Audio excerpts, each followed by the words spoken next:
All right, guys. Well, as the market is starting to kind of turn over just a little bit here, people are starting to question Palantir, and some are even saying it's not a game changer and is facing stiff competition. Well, you guys know right here on this channel, we separate the truth from the hype, and that is exactly what we're going to do today with this narrative. Break it down what's true, what's not true, from a long-term buy and hold investor's perspective. Just make sure you like the video if you like getting the truth off the hype, because that is exactly what you're going to get today, guys. And we're going to find out, what is Wall Street saying, what's true, what's not true. Let's just get through all the BS, which is exactly what we do in our group, where we're able to identify Palantir way down in the $6 range and ignore all the fear, all the doom and gloom and everything else around the stock, which the earnings flash sale ends this weekend for my group, guys. So make sure you check out the pinned comment down there if you're interested. We'll talk more about it at the end. But let's jump into this video and see exactly what Wall Street's saying this time.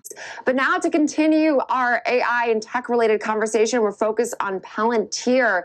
And I'd like to welcome in our next guest. That's Nick Patience, the VP and Practice Lead of AI at Futurum. So, I mean, really, we're discussing Palantir. I know it's been in a pretty significant decline. We'll say still a leader on the year. And we got the short report yesterday with some language on its valuation. So what do you make of that? And what do you make of the pressure we've seen now, I mean, alongside the overall market? All right, we'll talk about the short seller report real quick here, just so you guys have my thoughts. It wasn't the most nefarious short seller report I've ever seen. There really wasn't anything really even crazily alleged in there. Are there valuation concerns? Sure, we talked about that for a while there, but most of the stuff in there just really wasn't that concerning overall. And really wasn't that nefarious from a short seller's perspective. So I didn't even really think it read like a short report, if you wanted me to be perfectly honest. And I understand who it came from, so it makes sense as to why it is that. But it really wasn't all that bad. Valuation is the concern, has been the concern for a while, but I don't think that's the direction this guy's going to take it. So let's see what he has to say. Yeah, thanks for having me. I guess the run up it had until the decline started, it was like 150%, something like that, just short of that on year to date, and then this recent decline. To some extent, I assume this profit taking is to be expected, and it's also, as you say, it's kind of reflective of the broader tech market. Its valuation was extremely high. So I think this is to be expected that it pulls back a little bit. I guess when you look at something like its price to sales ratio, it's quite out of whack compared to other software companies and some professional services companies, because Palantir is a little bit of a mix of both of those. So I think it's an understandable correction. We'll see how far it goes, I guess. Nick, I think it's a question investors and traders alike. All right, well, very reasonable right there to start. I really can't argue with any of that there, and I agree. It's investors, specifically Wall Street, are always looking for reasons to take profits, and when you've had as massive of a run as Palantir has, any sort of excuse is going to give them an excuse to pull those profits. But I would say the momentum, obviously, as we've seen, since it's bounced back from those lows, during that time, it started to move back in Palantir's direction again. Obviously, we'll see what happens over the next few weeks, but nonetheless, nothing crazy so far. You're asking, which is, hey, I might be willing to pay some astronomical valuation if I think this is a company that's going to change the world. And, I almost look at it from an earnings standpoint of what Amazon was, 15 years ago. It was like they always had that spigot that the investor base was pretty comfortable. They knew they could turn on. And of course they did. And the success story is very clear. I always find those type cross comparisons and such laughable. Just as. Your Amazon and Palantir are nowhere in the same stratosphere, nowhere in the same positioning, nowhere in the same market. None of it is the same. It just isn't. And more importantly, I think Palantir has a chance to do more than what Amazon was able to do, just simply because Amazon requires so much CapEx to push the business forward. And that's one of the massive reasons why Amazon was able to trade at a higher multiple. Now, Amazon's multiple, I don't think with maybe a rare exception or two, has never been close to what Palantir's is. Not even close. So, maybe during the tech bubble days, I don't know, but you saw how that ended, right? 90% drawdown in Amazon during that time. So, not exactly the best indicator if you want to point to that and say, well, Amazon was doing the same thing. Well, maybe during the tech bubble, maybe. But beyond that, I don't really see a lot of comparisons that make a lot of sense to me in regards to comparing the two there at all. So I don't know. I've heard that one too with Tesla a few times and a lot of other things of that nature. And it's just kind of like, okay, we're not even talking apples to apples here in regards to the stocks and where they're at in their journeys and everything else of that nature. It's just not even close to those types of comparisons. So be real careful whenever you hear those. Make sure you're analyzing them. And more importantly, probably just taking it with a grain of salt, because there's only one Amazon. And there's a reason why there's only one Amazon. And Palantir's not going to be the next Amazon. It's going to be Palantir, what it is right now. And you got to keep that in mind and assess the business as it is right now. Is Palantir that big of a game changer, or are there other players in this space that are doing comparable things that are real competition? That's the key question. My personal opinion is I do not think it's the same situation that you referred to as Amazon. I don't think it's as much of a game changer as perhaps it likes to portray. The company is extremely good at messaging. The CEO is extremely good at messaging. It started life as a government contractor, data analytics play. And it's obviously expanded beyond its government business, and its commercial business is the fast growing bit, and that's the really interesting bit. But when it likes to, it's quite an opaque company in the sense of explaining exactly what it does. But I think increasingly its competition is not going to come from niche players. You see like smaller players like C3, which is going through a bit of an operational crisis right now. You put that sort of comparable in terms of what it does from a feature and functions point of view, but it's a lot smaller. And now I think it's going to go up against much bigger companies. So it's going to go up against kind of the data cloud specialists like Databricks and Snowflake. But it's also going to go up against Microsoft and Google, as well as the large professional, the global systems integrators like Accenture and companies like that. So I think I don't quite buy into the notion that it's an absolute game-changing company. I think it's been extremely smart in the way it's portrayed itself. And as it's entered, gone from the government market, which is obviously quite secretive by its very nature, and rightly so in many cases, into the commercial sector. And as it goes into the commercial sector, I think it's going to face a little bit more competition from the kind of the tech giants and the kind of NSA, the specialist data cloud providers. All right, so I'll stop it right there. I agree and disagree with him. Where I disagree, I guess we'll just start there, is that the competition is behind, especially in regards to implementation. Obviously, in the government side, I don't think that's a discussion there in regards to that. But there is no competitor to it right now. They are not only first, but years, maybe even a decade ahead. Now, it doesn't mean it's going to take a decade for everybody to catch up. That is where I think he kind of starts to speak a little bit of truth there, is in regards to somebody catching up to Palantir. It's going to happen much quicker than it took Palantir to get themselves there. But that's why their lead is so big. That's why they continue to have an unbridled, amount of demand right now for the particular product. Obviously where I disagree as well is I don't think Alex Karp has done a great job of messaging at all. He tends to rub a lot of people the wrong way. A lot of folks, 50-50 at best on him. Now, it hasn't mattered because they put up great numbers quarter after quarter after quarter. But saying, he's done a great job of messaging them into being the leader and there's no competition there, that is just factually false. And you're not paying attention to the earnings calls at all. You obviously aren't listening to the earnings calls. Well, maybe he's, just scrolling Twitter and catching little snippets. I don't know. I don't keep track of the guy. Where I can agree with him though, is as this moves more, especially on the commercial side, everybody is going to, the moment you start seeing the numbers that they're putting up right now, people enter that space. And unlike in the past where large companies were these slow moving, companies that just never changed and couldn't turn on a dime. And, they were much more worried about, dividends and all this other stuff like that versus today's current crop of mega cap companies where they are all about innovation and they'll just happily throw $100 billion at this and $100 billion at that. No problem. We've seen that so far. That's the reason why we've seen the massive runs in NVIDIA and such. So there's no doubt in my mind that once they can kind of figure it out, they're going to pour all the resources into it. So there's going to be competition there. That doesn't mean that they're going to be better than Palantir. It just means that there will be competition there, especially in the commercial space. Now, government space, it's so specialized.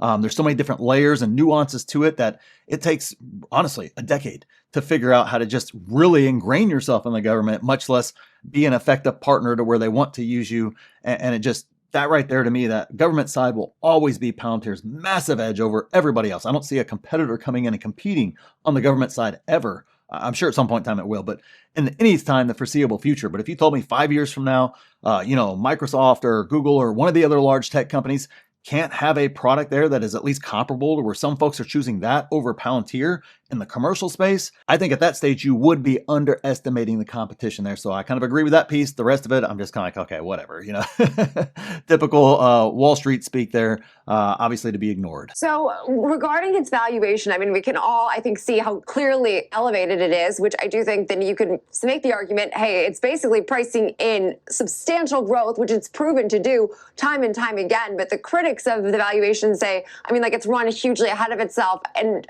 what do you make of the expectations when you have such a lofty multiple? Yeah, I mean, it just did its first $1 billion quarter, which is impressive. I mean, there's no doubt its growth has been impressive, but the valuation is saying this is, we're pricing in here flawless execution for many quarters to come, if not years to come. And that's a big ask. I mean, this company does some interesting stuff. I wouldn't necessarily say is as revolutionary in what it does. I think it's kind of data analytics play. There's obviously a strong AI component because it's tying together large volumes of disparate data sources and giving CEOs and army commanders and other power users the ability to make decisions quickly. But I think that's the valuation it's got to is really baking in that kind of, this is going to be completely flawless execution for the foreseeable future. All right, I don't know where he's going all the way over there. So again, agree and disagree. To say it's not a game-changing product or something that is easily replicable, whatever the heck he was just trying to spew out there, was just silly. This absolutely isn't just another run-of-the-mill software company. That's kind of the way he positions it. Totally not true. Now, I agree with there is so much growth baked in right now. And I'm not saying that Palantir can't do that, but it's years worth of growth is baked in right now. And these crazy numbers that just at some point in time, you reach a tipping point where you can't hit it anymore. And that multiple starts to come down, come down, come down. Now, that doesn't mean the price will necessarily crater off the cliff. There's a lot of other factors that kind of go into that, none of which any of us have any control over. But it does mean that you can easily see the stock stagnate if we see the growth rate stagnate, which would still be incredible growth rates if they just stagnate. Let's say next year this time, they're not able to be at 60% growth or whatever the heck the year-over-year growth that they continue to do is. They're going to have tough comps next year. The comps are not going to be easy. And so at some point in time, it's scale, it's economies of scale, it's just basic math. At that stage, you can't have those type growth rates. And at that stage, that's when Wall Street punishes you for not hitting those marks. So while you may see earnings continue to be incredible, when you're not having those exponential growth rates anymore, you're no longer going to get these type multiples like they're getting right now. And especially whenever we're in a risk on market, a very hype market, you are not only in a hype market and a risk on market, you're also in the hottest play in that market, which is AI. Thankfully, they have earnings. So that's why I didn't buy any of the C3 AI and any of those other stocks that a lot of folks were talking about 2 years ago, whenever AI was, beginning to get all the talk and it's all the rage. That to me was very much like tech bubble-ish. Like, I don't care about that. I want companies with actual earnings, which means if there's some sort of an AI pop of some sort, these right here, Palantir is the type company you want to own because there will be earnings underneath it. They're not struggling as a business at all. They may slow down. They may, maybe see some quarters that aren't as good as prior quarters and some other things of that nature, but they are printing money and they are continuing to grow. And it's a great profitable company with a great business model and everything else is there. The components are all there to weather that sort of downturn. So that way, hey, if we get some sort of a bubble pop of some sort, awesome. It probably means you're going to get a steal deal on Palantir again. That's not guaranteed. It doesn't mean the bubble will pop. It may very well just flatten out for a year or two. Everything kind of catches up. And then at that stage, we're ready for the next boom period, in the stock market overall and everything else. Of course, a lot of factors go into that. Who knows? Nobody can predict the future there. But yeah, once again, I don't know what angle this guy's looking at this at. That is a big bet, frankly, when I think it's going to come up against at a bigger competition, bigger competitors than it's been used to, and some of those that have very deep pockets and or have extreme specialization in the similar area that it's in. So obviously Snowflake's public, Databricks is rumored to be going public. There's a lot of as if Palantir isn't as specialized, if not more specialized than those companies. I don't know. This is this guy. It's not me. It's not Luke. Don't worry. Competition out there. Nick, question for you kind of broadly looking at the AI landscape and the research and the development that's happening. You're someone who leads a team on this. So from your vantage point, given the barriers to entry in this particular technology, just the sheer cost of NVIDIA database or all these things and how astronomical that are if you could even get them, are we looking at something where, unlike at other times in the past, the breakthroughs are actually going to be at the Microsofts, the Googles, these biggest companies that have access to these resources? Or is it going to be like it's traditionally been, where some name that we've never heard of is going to be the one that really changes the world? I think increasingly it is going to be coming from the tech giants, Google, Microsoft, obviously Amazon, Meta to a certain extent, though it's in quite a fundamentally different business. I know you were talking about the company earlier, but from a kind of enterprise AI point of view, which is the focus I have, they're not so much a player in that. But I think it is going to come from those companies. And obviously, NVIDIA is at the moment the ultimate winner of all of this, because not only does it supply the chips, but increasingly it supplies the software stack. A lot of it is open source, so it's not necessarily generating revenue from that, but it helps bake in its dominance down at the chip and the systems layer. And then we have the chip supply chain going out to TSMC and ASML and all these other companies. I think increasingly it is. I think obviously not to overplay the DeepSeek moment of January, but obviously Chinese companies are going to become increasingly important in this space, and they're taking a slightly different kind of approach to it. And then obviously we have the pure play AI companies that are of massive scale now. So OpenAI, obviously, and Anthropic, incredibly fast growing companies. I've been looking at this space for 25 years, and I always used to lament, like, why are there no large pure play AI companies? Well, now there are. There's at least two, and there could be others. But these are companies, obviously, like OpenAI is inextricably linked at the moment to Microsoft. And Anthropic has large investment from Amazon and to a lesser extent from Google. So you can see. And then NVIDIA has investments in all sorts of companies. So you can see there's a kind of, there's an exclusive club being established here. It will be very hard if you're in the business, say, of training foundation models to make a breakthrough at this point. Yeah, and I think all really well put, and such a great breakdown on right now what is really leading all of AI. And the leaders have been very stark and very clear, especially as of late. So we so appreciate your time and, of course, your insight. Okay, we'll go ahead and stop the video right there. In regards to that last point, it's probably going to be some smaller companies that come up out of nowhere as this, as these things continue to evolve, as a lot of the things become cheaper. And of course, you can't discount the, what the heck's going on over in China with AI and everything else of that nature. Now, obviously, that's not going to be able to tap the government side. That's why I believe Palantir is solid on the government side. But commercial companies don't care whether or not it's a U.S. company or a Chinese company doing their data analytics and everything else of that nature. Obviously, it comes down to cost and a lot of other things of that nature as well. But nonetheless, they're going to be able to take market share. Those are just facts. There's going to be large players that are going to get into it, and they're going to be able to take a piece of the market share if they choose to. And obviously, there's going to be those smaller players as well that come up out of nowhere and start taking some market share as well. That happens in every industry. It's just, that's one of the biggest flaws that I think we have right here as a retail crowd, is we are so bought into the winner take all and all these other narratives like that. And it's just like, guys, there's going to be hundreds of winners in the AI, if not thousands of winners in the AI space. Saw that with the EV bubble and all that sort of stuff. Oh, winner take all. No, there's going to be lots of different winners in the EV space. It's going to take decades to play out. And that's exactly what we're going to see in AI as well. So for me, I believe Palantir is in a very solid position right now, way ahead of everybody else that can provide exactly what they do. And they're going to get to enjoy that for the next couple of years. Now, that doesn't mean that the stock's going to go up infinitely for the next couple of years, because valuation at some point in time will matter. Or despite the fact that growth will still be incredible growth, it will slow.